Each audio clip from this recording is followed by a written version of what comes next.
राज्य शिक्षा शोध एवं प्रशिक्षण परिषद बिहार पटना में आपका स्वागत है। हम लोग स्टूडेंट पिछले कक्षा में फंक्शन के टाइप यानी फंक्शन के प्रकार के बारे में, फलन का क्या प्रकार है उसके बारे में लास्ट में स्टडी कर रहे थे। ऐसे पूरे क्लास में हम लोग प्रांत क्या है, यानी अभी तक जो हम लोग स्टडी किए फंक्शन चैप्टर में ये स्टडी कर चुके हैं। फलन क्या है, एक हमने स्टडी किया कि फलन क्या है, मतलब फलन की क्या अवधारणा थी, और साथ में इसका परिभाषा कैसे डेवलप किया गया इसके बारे में स्टडी किए। फिर हम लोग स्टडी किए कि प्रांत क्या है, सहप्रांत क्या है और परिसर क्या है। कहने का अर्थ है डोमेन, कोडोमेन और साथ में रेंज का जो कॉन्सेप्ट है उसको हम लोग समझे। फिर टाइप्स की बात किए, फलन का प्रकार,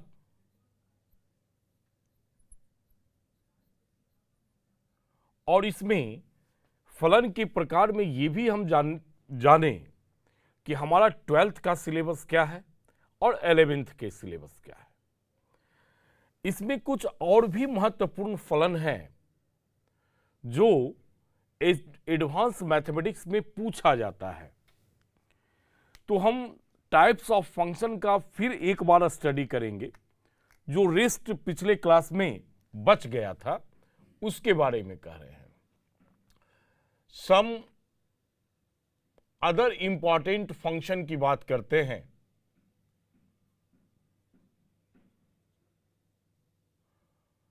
और इस फंक्शन में भी हमारा क्लास 12th का सिलेबस क्या है उसको हम देखेंगे। एक नंबर, सबसे पहले हमें आइडेंटिटी फंक्शन के बारे में पढ़ना है। Identity function. Second number, reciprocal function.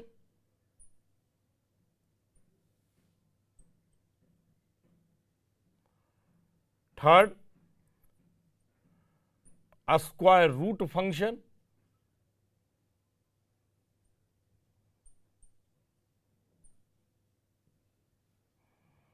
Number 4, piecewise function आप कह सकते हैं। इकट्ठे हम लिख देते हैं piecewise function.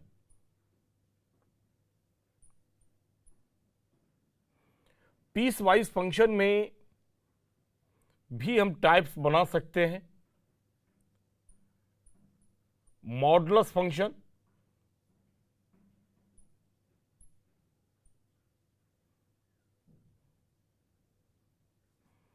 Number 2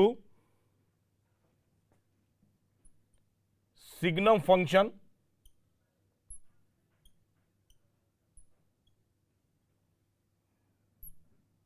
third greatest integer function,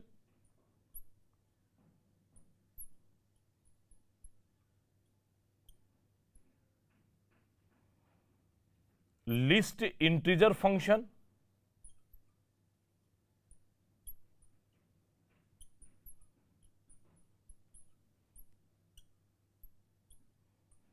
और फ्रैक्शनल फंक्शन।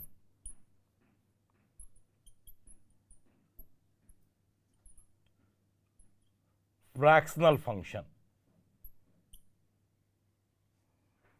ये पीस वाइज फंक्शन को हम 5 पार्ट में इसमें हम लिखे हैं। Modulus function, signum function, greatest integer function, least integer function और fractional function. Number 5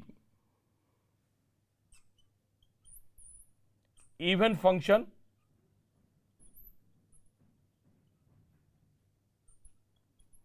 number 6 odd function,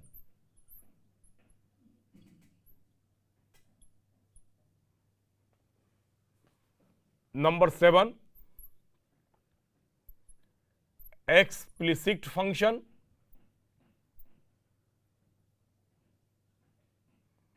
8, implicit function.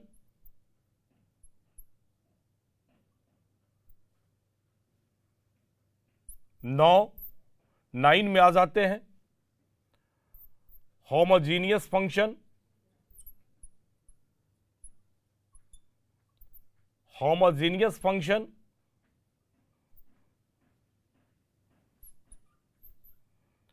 एक जीरो भी फंक्शन ऐड कर सकते हैं।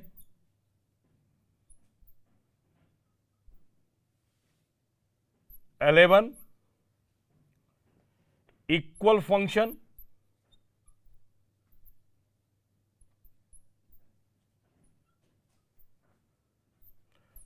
12 में आप ले लीजिए monotonic function.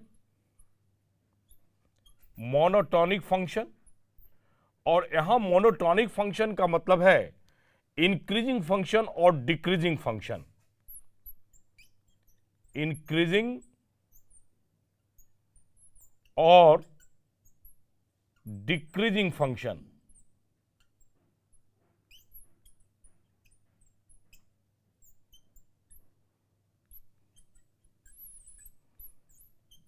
Periodic function,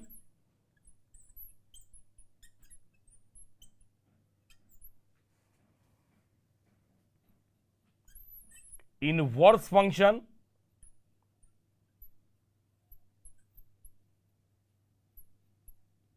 inverse function. ये हमारे पास में स्टूडेंट सिलेबस है फंक्शन के टाइप्स का। फंक्शन के टाइप का सिलेबस मतलब फंक्शन का टाइप पर पिछले क्लास में भी हमने टाइप को लिखाया था, और इस क्लास में भी टाइप से ही शुरू हुआ है, जो पिछले क्लास से अलग है। इस पूरे फंक्शन में जितना भी फंक्शन लिखा हुआ है, इसमें से एक फंक्शन इनवर्स फंक्शन, ये क्लास 12th का सिलेबस है। तो इस प्रकार से अगर हम पूरे फलन के प्रकार का स्टडी करते हैं तो मैक्सिमम जो आप सिलेबस है वो सिलेबस क्लास 11th के पार्ट में है। तो बात ये उत्पन्न होता है कि क्लास 12th में क्या क्या पढ़ना है। अभी तक आपने पूरी सिलेबस पिछले क्लास से आज तक मैं पूरा सिलेबस आपको फंक्शन का आपके सामने रखा हूं। तो अभी प्रश्न के हिसाब से अगर देखा जाए, प्रश्न के हिसाब से जो प्रश्न एडवांस मैथमेटिक्स में या आपका मेंस में जो पूछा जाता है, तो सबसे पहले पूछा जाता है कि डोमेन फाइंड करने के लिए एक फलन दिया हुआ रहेगा, उसका डोमेन फाइंड करना होगा। सेकेंड क्वेश्चन है कि आप इसका रेंज फाइंड करें। थर्ड क्वेश्चन जो पूछा जाता है वो इसका पीरियोडिक फंक्शन का क्वेश्चन होता है। फिर इवन फंक्शन और ऑड फंक्शन को अलग करने के लिए क्वेश्चन दिया जाता है। इवन फंक्शन और ऑड फंक्शन को अलग करना है, मतलब क्वेश्चन यहां से भी उठाया जाता है।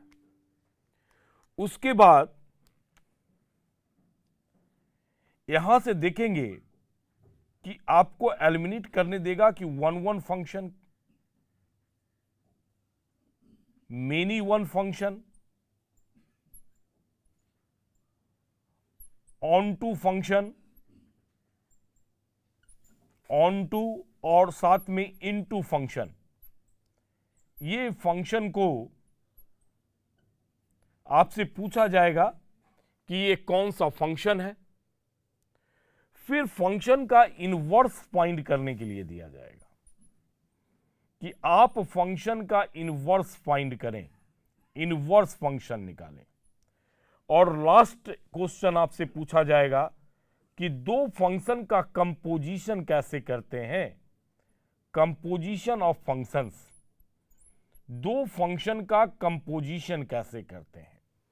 ये पूरा का पूरा हमारा एडवांस का सिलेबस है। इस सिलेबस में ये डोमेन जो आप देख रहे हैं वो क्लास 11th का पार्ट है, रेंज भी आपका क्लास 11th का पार्ट है, पीरियडिक फंक्शन भी क्लास 11th का पार्ट है, इवन ऑड भी आपका क्लास 11th का पार्ट है। यहां many one function, onto function और इनटू फंक्शन ये क्लास 12th का पार्ट है। इनवर्स फंक्शन फाइंड करना ये क्लास 12th का पार्ट है और कंपोजिशन ऑफ फंक्शन फाइंड करना ये क्लास 12th का पार्ट है। तो ये भी जो आप मोनोटॉनिक फंक्शन देख रहे हैं ये भी क्लास 12th में है। क्योंकि इसे हमें एप्लीकेशन ऑफ डेरिवेटिव में पढ़ना है तो ये भी क्लास 12th का ही पार्ट है, लेकिन इसका स्टडी हम लोग डेरिवेटिव मीन्स डिफरेंशिएशन पढ़ने के बाद जब उसका एप्लीकेशन पढ़ेंगे उस समय जाकर एनसीईआरटी के हिसाब से इसका स्टडी शुरू करेंगे। तो ऑलरेडी ये पार्ट आपका क्लास 11th में पढ़ा हुआ है स्टूडेंट, और इस पार्ट का स्टडी हम लोग करेंगे और एक एक कर हम लोग देखेंगे इसका डिफिनीशन क्या है, इसका टेस्ट क्या है, और टेस्ट में ये भी देखेंगे कि क्या और भी किसी विधि से इसको हम जांच कर सकते हैं। साथ में इससे रिलेटेड प्रश्न को भी देखेंगे। तो अब शुरू करते हैं हम लोग टाइप्स ऑफ फंक्शन में वन फंक्शन की बात करते हैं। स्टूडेंट अब टाइप्स ऑफ फंक्शन की बात करते हैं। टाइप्स ऑफ फंक्शन, अब फंक्शन के टाइप में यहां हम पिछले क्लास में भी आपको बताए थे वन फंक्शन,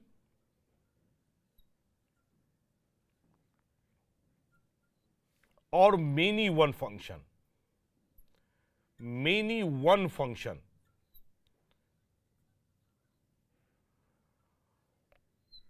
और दूसरे साइड में हमने यूज किया था ऑन टू फंक्शन और इनटू फंक्शन। इनटू फंक्शन,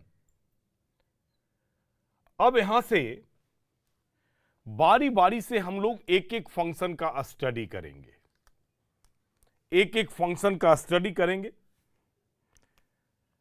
तो सबसे पहले हम लोग वन फंक्शन का स्टडी करेंगे।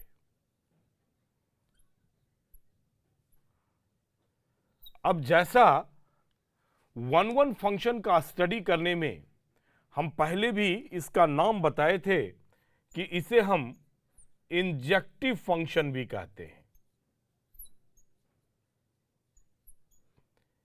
या सिंपल इसे इंजेक्शन कहते हैं, या मोनोमॉर्फिज्म के नाम से जानते हैं। मोनोमॉर्फिज्म के नाम से जानते हैं, या फिर सिर्फ इंजेक्शन शब्द का प्रयोग किया हुआ मिलेगा आपको। अब ये एक है, इसलिए इसका हिंदी नाम एकाकी फलन आप इसको कह सकते हैं। एकाकी फलन। तो देखते हैं कि एकाकी फलन क्या है। इसको नंबरिंग कर लिया जाए। 1 नंबर। एकाकी फलन है क्या?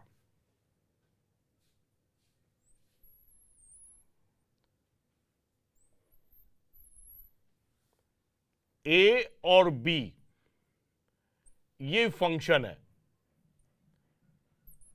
x1, x2, x3, y1, y2, y3, y4। x1 का इमेज y1 है, x2 का इमेज y2 है, और x3 का इमेज हमारे पास y3 है। अब देखेंगे इस फलन को ही हम लोग 1 फंक्शन कहते हैं, क्योंकि सेट ए का एक एलिमेंट का इमेज सेट बी में एक बन रहा है। कहने का अर्थ है कि भिन्न भिन्न अवयवों का सेट ए के भिन्न भिन्न अवयवों का, माने x1 अलग है, x2 अलग है, x3 अलग है, सभी भिन्न भिन्न अवयव हैं और इसका प्रतिबिंब सेट बी में भिन्न भिन्न बन रहा है, अलग अलग बन रहा है। इसलिए इस मैपिंग को हम लोग 1-1 मैपिंग या 1-1 फंक्शन के नाम से जानते हैं, एककई फलन के नाम से जानते हैं। कहने का अर्थ है कि मैपिंग अगर ए से बी में रहा तो सेट ए का समुच्चय ए का भिन्न भिन्न अवयव समुच्चय बी में भिन्न भिन्न प्रतिबिंब बनाते हों, तब उस फंक्शन को, उस फलन को 1-1 फंक्शन कहेंगे, 1-1 फंक्शन कहेंगे। तो अब इसका डिफिनेशन लेते हैं। एक फलन मानते हैं, माना कि f is mapping from A to B, एक फलन है, एक फलन है। नाम भी उसी प्रकार से लिखे हैं।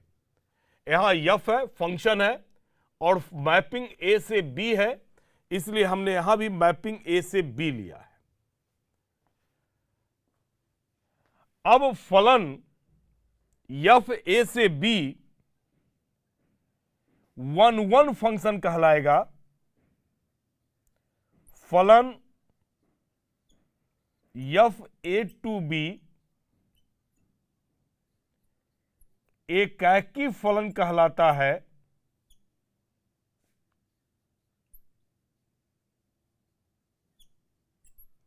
एकैकी फलन कहलाता है यदि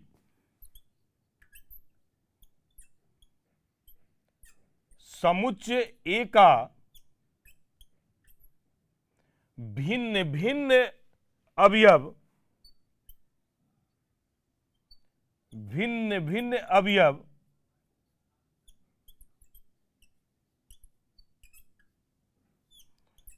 समुच्चय बी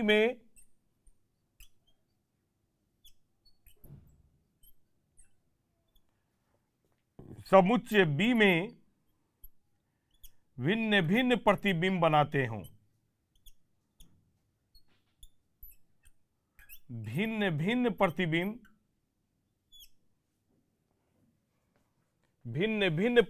बनाता है या बनाते हैं। यह इसका डिफिनेशन हुआ कि समुच्चय ए का भिन्न भिन्न अवयव समुच्चय बी में अगर भिन्न भिन्न प्रतिबिंब बनाता हो तब इस फलन को 1-1 कहते। ऐसे नाम भी तो है, ये 1 से 1 कनेक्टेड हो रहा है, मतलब एक एलिमेंट का यूनिक प्रतिबिंब, यूनिक इमेज जो है सेट बी में बन रहा है, तब उसको हम लोग 1-1 फंक्शन के नाम से जानते हैं। अगर इसका टेस्ट कहा जाए, इसका एनालिटिकल टेस्ट क्या होगा, जांच क्या होगा, जांच की बात करें तो आप देख रहे हैं कि बाई 1 और बाई 2 दो डिफरेंट अवयव हैं जो कि बाई में एग्जिस्ट कर रहा है, बी में एग्जिस्ट कर रहा है, बिलोंग्स टू बी, और बाई 1 और बाई 2 जो है दोनों डिफरेंट है। अब स्टूडेंट y1 को हम लोग चूंकि फंक्शन अगर लेते हैं y equals to F X, तो x1 पर इसे y1 मानते हैं, x1 पर इमेज बना, माने y1 इक्वल टू क्या है, एफ x1 है, और x2, x के बदले अगर x2 डालते हैं तो y2 बराबर fx2 है। तो y1 is not equal to y2 है, तो इसका मीनिंग होता है कि f x1 is not equal to fx2 है, fx1 is not equal to fx2 है।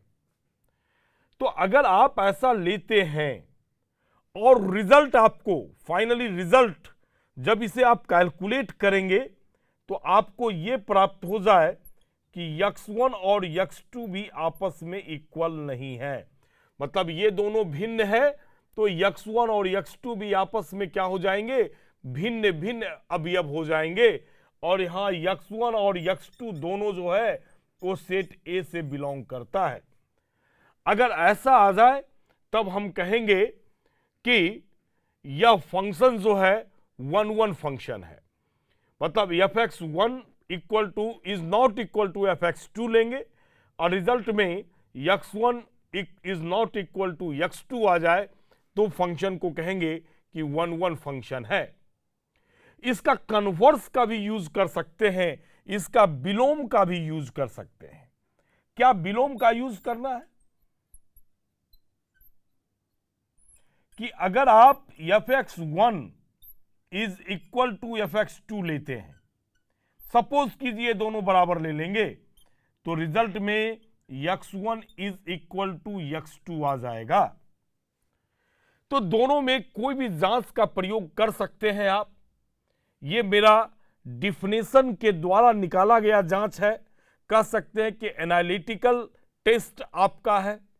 जो आपका डिफिनेशन है उस डिफिनेशन के आधार पर इस जांच को बनाया गया और इससे आप फलन का जांच कर सकते हैं कि यह फलन कैसा फलन होगा।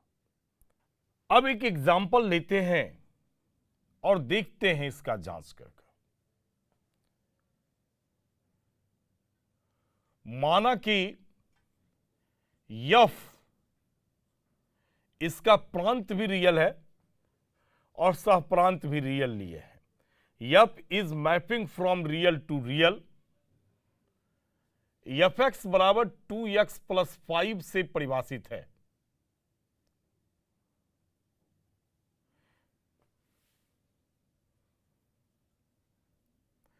परिभाषित है। अब क्वेश्चन पूछा जा रहा है, क्या f एकाकी फलन है? यह क्वेश्चन आपसे पूछा जा रहा है। क्या f एकाकी फलन है? तो स्टूडेंट, फंक्शन हमारे पास में fx कैसे सॉल्यूशन लिखेंगे बोर्ड में, 2x प्लस 5 है। हमें क्या करना है कि हमें लेना है we have fx1 is equal to fx2। अब देखेंगे fx गिवन है, हमें लेना है fx1 is equal to fx2। अब x के बदले आप यहां x1 रख दें। जब x के बदले x1 रखेंगे तो यहां 2x1 हो जाएगा। रिप्लेस कर रहे हैं, इस फंक्शन में x के बदले x1 को रिप्लेस किए तो जहां भी x का डाटा है वो सारा डाटा x1 में कन्वर्ट हो जाएगा। तो यह आ जाएगा 2x1 plus 5 is equal to, अब fx2 फाइंड करना है तो फिर x के बदले आप इसमें x2 को रिप्लेस कर दीजिए। तो यह आ जाएगा 2x2 प्लस 5 दोनों साइड है, कैंसिल आउट हो जाएगा। तो 2x1 बराबर 2x2। तो रिजल्ट आ गया x1 is equal to x2। यही तो जांच है, यही तो एनालिटिकल जांच कहा। इसका टेस्ट पे जो था 1-1 फंक्शन का, फॉर 1-1 फंक्शन, 1-1 फंक्शन का जांच जो था हमारे पास यही था कि अगर आप fx1 is not equal to fx2 लें और रिजल्ट के रूप में x1 is not equal to x2 आ जाए। एक बात। दूसरी बात, इसका विलोम भी हमने कहा कि आप इसके विलोम से भी आप इसको परिभाषित कर सकते हैं, जांच कर सकते हैं कि अगर fx1 बराबर fx2 लें और रिजल्ट के रूप में x1 is equal to x2 आ जाए, तो हमने इसका प्रयोग किया, fx1 बराबर fx2 लिया और रिजल्ट के रूप में x1 is equal to x2 आ गया। अगर ऐसा आ जाता है तो हम कहेंगे कि अतः f जो है एकाकी फलन है, एकाकी फलन है। इस प्रकार से हम 1-1 फंक्शन का जांच करते हैं, किसी भी क्वेश्चन को सॉल्व कर सकते हैं 1-1 फंक्शन का। ये दोनों में अगर आप नॉट इक्वल टू लेते हैं तो आपको दिखाना पड़ेगा x1 is not equal to x2, और अगर आप fx1 इक्वल टू fx2 लेते हैं तो आपको दिखाना पड़ेगा x1 equal to x2।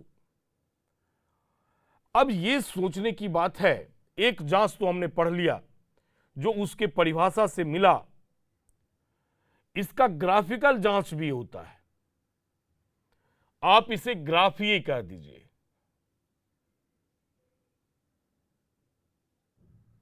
Method या जांच ही लिख दीजिए।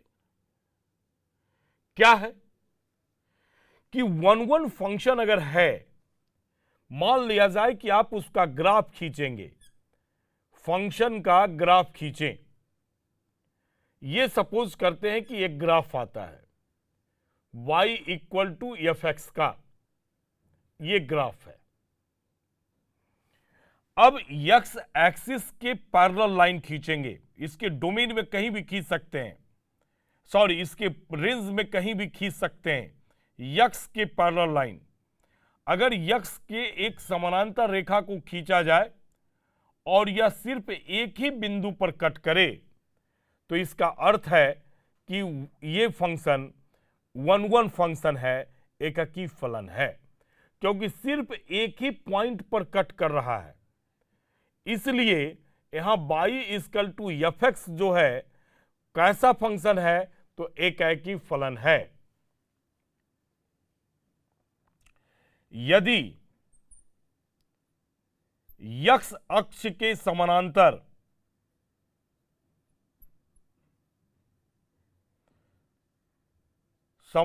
रेखा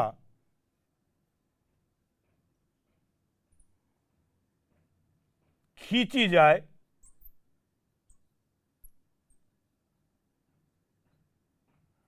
और रेखा फंक्शन के ग्राफ को या फलन के ग्राफ को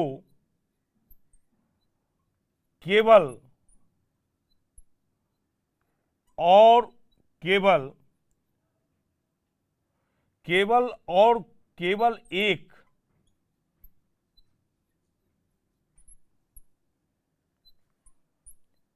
बिंदु पर प्रतिच्छेद करती हो, तो उसे एकाकी फलन कहेंगे,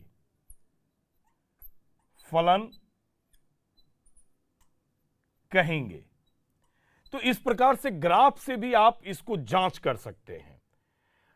एक अनदर ग्राफ जैसे देखते हैं स्टूडेंट, यहां एक ग्राफ लेते हैं, सपोज करते हैं कि यह ग्राफ कुछ इस प्रकार से आ जाए, ये ग्राफ है हमारे पास,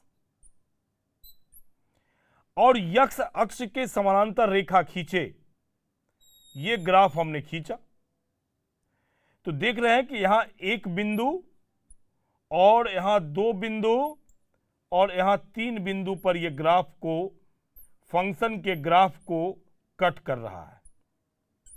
इसका अर्थ है कि यह फंक्शन 1-1 फंक्शन नहीं है, fx इसे माने, इसे gx मान लेते हैं। तो जैसे ही एक से अधिक बिंदु पर अगर कट करता हो, x एक्सिस के समानांतर रेखा अगर ग्राफ को एक बिंदु से अधिक बिंदु पर कट करे, प्रतिच्छेद करे, इंटरसेक्ट करे, तो ऐसी स्थिति में कहेंगे कि वह 1-1 फंक्शन नहीं है। मतलब यहां जो ग्राफ है y equal to G X का, जी एक्स एकाकी फलन नहीं है, एकाकी फलन नहीं है। तो कहने का अर्थ है कि आप एनसीईआरटी का जब किताब देखेंगे तो टेस्ट के रूप में इसे यूज किया गया है, टेस्ट के रूप में यूज किया गया है, एनालिटिकल टेस्ट का यूज किया गया है, क्योंकि इसे डिफिनेशन से निकाला गया। जबकि आईआईटीज के क्वेश्चन को जब देखेंगे तो अगर किसी फंक्शन का ग्राफ आप इजीली खींच लेते हैं तो आप टेस्ट करके एट ए टाइम देखकर बता देंगे कि फंक्शन 1 1 है या फंक्शन 1 1 नहीं है। तो स्टूडेंट, इसका और भी मेथड्स है कि हम इसे कैलकुलस मेथड से भी 1 1 फंक्शन का जांच कर सकते हैं। तो अगले क्लास में हम देखेंगे कि इस 1 1 फंक्शन को कैलकुलस मेथड से कैसे जांच करेंगे। धन्यवाद।